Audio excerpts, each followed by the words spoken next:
Hello students, ना चलिए start करते हैं हम इशू ऑफ शेयर्स के नेक्स्ट इलस्ट्रेशन से। देखते हैं उस इलस्ट्रेशन में क्या इंफॉर्मेशन दी हुई है। Ashwini Limited invited applications from the public for subscribing for 10,000 equity shares of rupees 15 each at a discount of rupees 1 per share payable rupees 5 on application, rupees 9 on allotment। अच्छा, total करोगे तो 14 rupees ही होंगे। क्यों? क्योंकि 1 रुपया discount दे रहे हैं। All the shares were applied and allotted. Money due on allotment was received. Wow, सारे पैसे मिल चुके हैं ना। बोलता है pass journal entries in the books of Ashwini Limited and prepare balance sheet. So पहले हम जर्नल पास कर लेते हैं, तो जर्नल का फॉर्मेट रेडी कर लेते हैं ना। सबसे पहले जो पैसा रिसीव्ड होगा वो किस चीज का होगा? एप्लीकेशन का, जो कि 5 रुपए है। मनी रिसीव्ड होगा मतलब बैंक अकाउंट डेबिटेड, एंड तुम सबके पैसे रिप्रेजेंटेटिव अकाउंट में जाएंगे, जो कि क्या कहलाएगा? Equity share application account. Amount बहुत सिंपल कैलकुलेशन है, 10,000 मल्टीप्लाइड बाय 5, जो कि कितना हो जाएगा? 50,000। नरेशन लिख देंगे। क्या लिखेंगे? Narration application money received.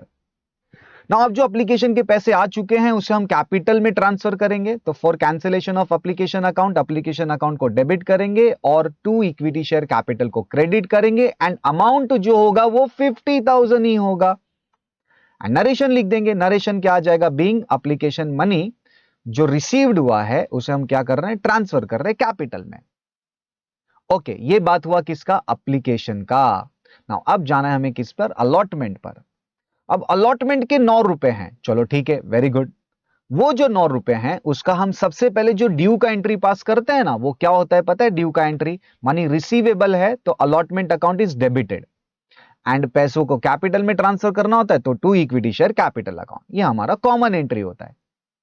But allotment का पैसा ड्यू 9 रुपया हुआ है तो allotment account is debited 10,000 multiplied by 9, जो कि होगा 90,000। बट तुमको पता है हमने 1 रुपए का डिस्काउंट दिया था। मैंने पैसे तो 9 रुपए मंगाए हैं, बट ओनरशिप में तुमको 9 की नहीं देगा, मैं ओनरशिप तुमको 10 रुपए की देने वाला हूं। तो capital account is credited by rupees 1 lakh. But ये एंट्री टैली नहीं हो रहा है। डिफरेंस दिखाई दे रहा है कौन सी साइड पे? डेबिट साइड में। और वो भी कितने रुपए का? 10,000 रुपए का। और 10 का ही दिखेगा बच्चा। वो 10,000 रुपया किस चीज का है? हाँ, डिस्काउंट का है। एंड वो 1 रुपए को हम लोग डेबिट कर देंगे। क्या नाम से? Discount on issue of shares account, and amount आ जाएगा 10,000 रुपीज। सो बच्चा, ट्राई टू अंडरस्टैंड। जब कभी भी डिस्काउंट का बात होगा तो उस डिस्काउंट का एडजस्टमेंट हमको अलॉटमेंट में अगर बोल रहा है तो ड्यू में हमको एडजस्ट करके दिखाना होगा, डेबिट करके। अब ये हो गया ड्यू का एंट्री। नरेशन लिख दिया जाएगा। देन नरेशन लिखने के बाद हमको पैसे रिसीव्ड का एंट्री पास करना है। तो पैसे रिसीव्ड का एंट्री तो सिंपल सा होता है, bank account debit to what? Equity share allotment account. पैसे 1 लाख रुपीस नहीं मिलने वाले हैं, 90,000 ड्यू है तो 90,000 ही मिलेगा। एंड नरेशन लिख देंगे being allotment money received. Now ये मेरा हो गया जर्नल एंट्री का पार्ट कंप्लीट। बट सम में एक इंपॉर्टेंट और चीज दी हुई थी, बैलेंस शीट प्रिपेयर करने को बोला था। तो बैलेंस शीट का फॉर्मेट रेडी कर लेते हैं, जो कि स्क्रीन पे दिख रहा है। बैलेंस शीट बनाना बहुत आसान है। सबसे पहले अकाउंट दिख रहा है बैंक, तो पूरी एंट्रीज में चेक करो कि बैंक अकाउंट और कहां है। तो फर्स्ट एंट्री और फोर्थ एंट्री ये दो ही जगह पे मुझे दिख रहा है। फर्स्ट में बैंक डेबिट 50,000 से और सेकंड में बैंक डेबिट 90,000 से है। तो मतलब टोटल कितना हो गया? 1,40,000। एंड डेबिट मतलब असेट्स, तो असेट्स में लिख देता हूं बैंक 1,40,000 रुपीज। देन नेक्स्ट है ना बेटा, एप्लीकेशन अकाउंट है। तो एप्लीकेशन क्रेडिट और application debit same amount cancel हो गया, तो ये बैलेंस शीट में आता ही नहीं है। Then next is capital account है।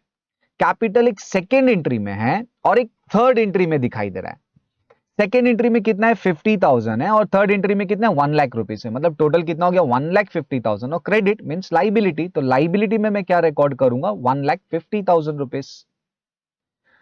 उसके बाद ये दो एंट्री के अकाउंट तो हम लोगों ने आइडेंटिफाई किए। उसके बाद जो थर्ड एंट्री है उसमें एक अलॉटमेंट अकाउंट डेबिट दिखाई दे रहा है, बट फोर्थ एंट्री में वही अलॉटमेंट अकाउंट क्रेडिट है, मतलब वो कैंसिल हो चुका है डेबिट और क्रेडिट से।